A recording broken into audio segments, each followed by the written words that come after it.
చెంచలమ్మ గారి మీద అభియోగం మోపడానికి కారణం ఏంటో చెప్పండి ధర్మయ్య గారు అని సింధూర వాళ్ళని అడుగుతూ ఉంటుంది.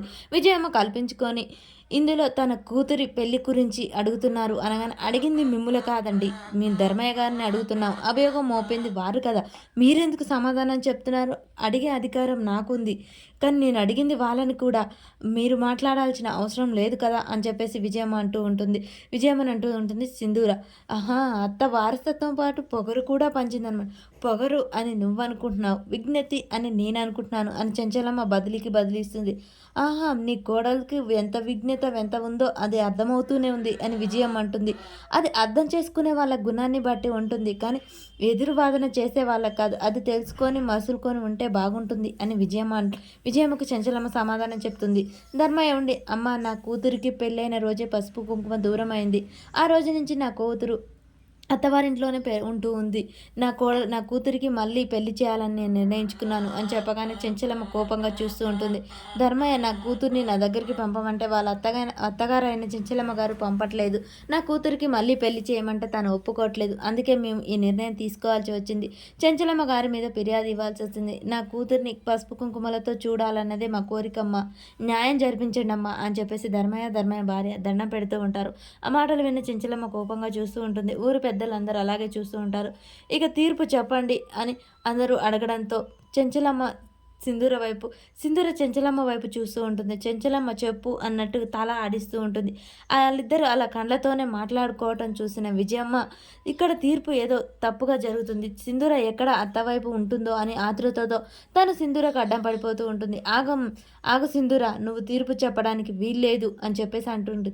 ఎందుకు చెప్పకూడదు అని చెంచలమ్మ అడుగుతూ ఉంటుంది. తన వారసత్వంగా ప్రకటించింది కరెక్టే, కానీ తను ఈ తీర్పు చెప్పడానికి వీల్లేదు అనగానే ఊళ్ళో వాళ్ళందరూ ఎందుకు చెప్పకూడదు, అమ్మగారు వారసత్వంగా ఇచ్చారు అమ్మాయి గారికి, సింధూరమ్మ గారు తీర్పు చెప్పడానికి అన్ని హక్కులు అధికారాలు ఉన్నాయి అనగానే, నేను ఇప్పుడు హక్కుల గురించి కాదు, తీర్పు చెప్పబోయే అమ్మాయి ఈమెకు చెంచలమ్మ గారి కోడలు. ఆ బంధు ప్రీతితో ఆమె మంచి చెప్పొచ్చు కదా, ఆమె వైపే మాట్లాడొచ్చు కదా. ఎందుకంటే అత్త అని గౌరవం కావచ్చు, ప్రేమ కావచ్చు, ఇంకా తనకు భయపడి కావచ్చు. అలా సింధూర ఈ విషయంలో న్యాయం చెప్పడానికి నేను ఒప్పుకోను అనగానే, అలా ఏమి జరగదు. మా చెంచలమ్మ గారు, ఒకవేళ సింధూరమ్మ గారు చెప్పినా మా చెంచలమ్మ గారు అలా ఒప్పుకోరు అని చెప్పేసి ఊరందరూ ఒప్పుకోరు అనగానే చెంచలమ్మ ఒక్కసారిగా అందరి వైపు చూస్తూ ఉంటుంది. ఇక సింధూర కూడా భయపడిపోతూ ఉంటుంది. ఇక విజయమ్మ మాత్రం ఈ సింధూర అలా తీర్పు చెప్పకుండా అక్కడే కట్టి పడేస్తుంది అలా వాళ్ళ మాటలతోనే. ఇక తన ఒకవేళ సింధూర చెంచలమ్మ గారి వైపు మాట్లాడినా మేమందరం ఒప్పుకోము అనడంతో సింధూర అలా ఆలోచనలో పడిపోతుంటుంది. చెంచలమ్మ చూస్తుంది. చూడు, నేను తప్పుడు దారిలో పోయి గెలవాలనుకునేదాన్ని కాదు. గెలవాలని అందరికీ ఉంటుంది, కానీ అలా గెలవడానికి నా సొంత ప్రయత్నం నేను చేస్తాను, కానీ ఒకరిని వాడుకొని ఒప్పు చేయను. అది నా రక్తంలోనే లేదు. ఎవరి గురించి వాళ్ళు అలా మాట్లాడుకోవడంలో తప్పు లేదులే అని విజయమ్మ అంటూ ఉంటుంది. చూడు, నీకు సమాధానం చెప్పాల్సిన అవసరం లేదు. సింధూరకు ఏది న్యాయం అనిపిస్తే అది జరుగుతుంది. చూడండి, సింధూర మొదటిగా చెప్పిన తీర్పు ఏంటి? కోడలు గురించి. ఒక కోడలికి మళ్ళీ భర్త చనిపోతే పెళ్లి చేయొచ్చు అనే తీర్పు చెప్పింది. అవునా కాదా? అవునమ్మా అని ఊళ్ళో వాళ్ళు అంటారు. ఆ తీర్పు న్యాయం, కరెక్టు అనిపించింది ఈ చెంచలమ్మకు. ఆ రోజు ఆపాలనిపించలేదు.